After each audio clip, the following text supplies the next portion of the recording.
everyone, I'm Karen. This is Sable. Come here.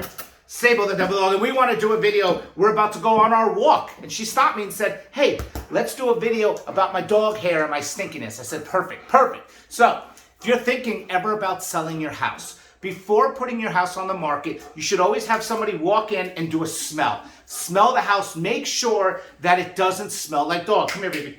Right? You don't want this dog to ruin you from getting thousands and thousands of more dollars, because people are really turned off by smell. I've seen people walk in to houses that had either cigarette smoke smell or definitely pets and just walk right out because they can't do it, or especially with allergies, right? So have us walk in, let us make sure that your house doesn't stink, number one. Number two, we do professional cleaning, carpet cleaning, tile cleaning, and we have ozone machines.